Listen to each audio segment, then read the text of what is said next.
मासिक पाळीमध्ये जे रक्त येतं हे कुठलंही अशुद्ध, खराब, जंतू असलं कुठलंही रक्त नसतं. प्रत्येक स्त्रीला मासिक पाळी येते. त्या मासिक पाळीमध्ये साधारणतः 50 ते 80 ml रक्त दर महिन्याला स्त्रीच्या शरीरातून बाहेर फेकलं जातं. ते आणि आपलं नॉर्मल रक्त सेमच असतं का?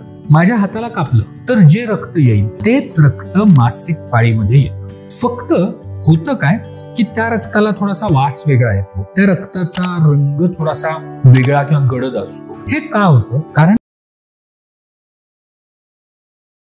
प्रत्येक स्त्रीला मासिक पाळी येते, दर महिन्यामध्ये येते. त्या मासिक पाळीमध्ये साधारणतः 50 ते 80 ml रक्त दर महिन्याला त्या स्त्रीच्या शरीरातून बाहेर फेकलं जातं. हा, त्याबद्दल पण बोलायचं होतं. मग ते आणि आपलं नॉर्मल रक्त सेमच असतं का? हा अगदी कॉमन प्रश्न आहे. कारण मोस्टली ह्या रिलेटेड तर गर्ल्सला ठीक आहे, ते माहीतच असतं, पण बॉईजला या रिलेटेड जास्त काय माहितच नसतं.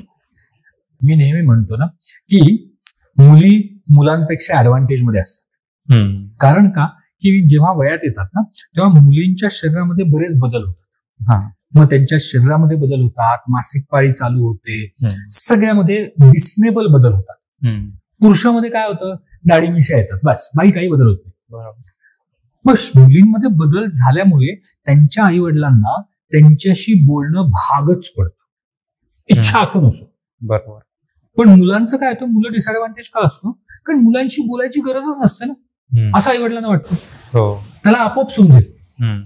आपोआप समजत नाही ना रे, कोणालाच आपोआप समजत नाही, आणि त्यामुळे मुलांना तो तोटा होतो. आता जसं तू मासिक पाळीतल्या रक्ताबद्दल बोलला, तर सगळ्यात प्रथम एक लक्षात घे, मासिक पाळीमध्ये जे रक्त येतं हे कुठलंही अशुद्ध, खराब, जंतू असलं कुठलंही रक्त नसतं. माझ्या हाताला कापलं तर जे रक्त येईल तेच रक्त मासिक पाळीमध्ये येतं. फक्त होतं काय की त्या रक्ताला थोडासा वास वेगळा येतो, त्या रक्ताचा रंग थोडासा वेगळा किंवा गडद असतो. हे का होतं? कारण त्या रक्तामध्ये, मासिक पाळीच्या रक्तामध्ये आपल्या पिशवीचं आतलं जे अस्तर असतं हे अस्तर पण मिक्स असतं. त्याचबरोबर ते रक्त काही एकदम बाहेर येत नाही. म्हणजे समजा माझ्या हाताला कापलं तर रक्त लगेच बाहेर येत, ते साठून राहणार नाही. तर मासिक पाळीतलं रक्त जे आहे ते थोडंसं पिशवीमध्ये थोडा वेळ थांबतं आणि मग हळूहळू बाहेर येतं. त्याच्यामुळे त्याला थोडासा रंग वेगळा होतो, त्याला थोडासा वास वेगळा येतो. पण स्त्रीच्या शरीरात 2 रक्त नसतात, एकच रक्त असतं. बरोबर. आणि तेच रक्त बाहेर येतं. किंबहुना मासिक पाळीतलं रक्त ह्याच्यामध्ये कुठल्याही प्रकारचे जंतू नसतात, ते एकदम स्टराईल असतं, जंतू विरहित असतं. सो त्यामुळे त्या रक्ताची बिलकुल भीती बाळगायची कारण नाही. त्या रक्ताने कोणालाही काहीही अपाय होत नाही.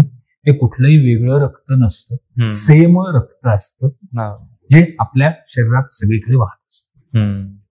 सो साधारणतः दर महिन्याला मी म्हटलं तसं की एक 50 ते 60, 70, 80 ml रक्त हे दर महिन्यामध्ये शरीरातून बाहेर टाकलं जातं.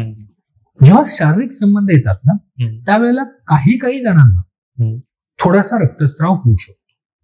किती काही एक 2-4% लोकांना. अच्छा. उरलेल्या 95% स्त्रियांना काहीही रक्तस्राव होत नाही. आणि जो 2-4% लोकांना रक्तस्राव होतो तो किती असतो? एक 2-4 थेंब. अच्छा. आता विचार कर, दर महिन्यामध्ये ती मुलगी 50-60 ml रक्त शरीरातून बाहेर काढते, 2-4 थेंबांनी काही फरक पडणार आहे का? काहीच पडणार नाही, आणि ते आपोआप थांबतं पण. सो त्यामुळे ब्लिडिंग होण्याचं संबंध ठेवताना बिलकुल भीती बाळगायची गरज नाही.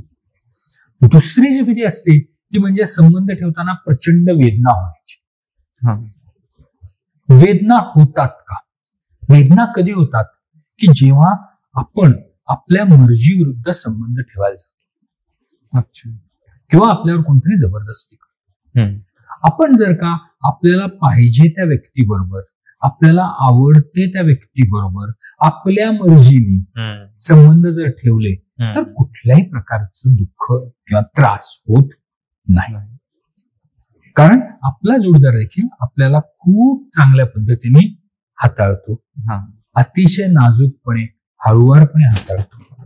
आणि हीच गोष्ट हनीमूनला करायला पाहिजे, की आपल्या पार्टनरला हळुवारपणे, नाजूकपणे आणि समजूतदारपणे आपण हाताळायला पाहिजे.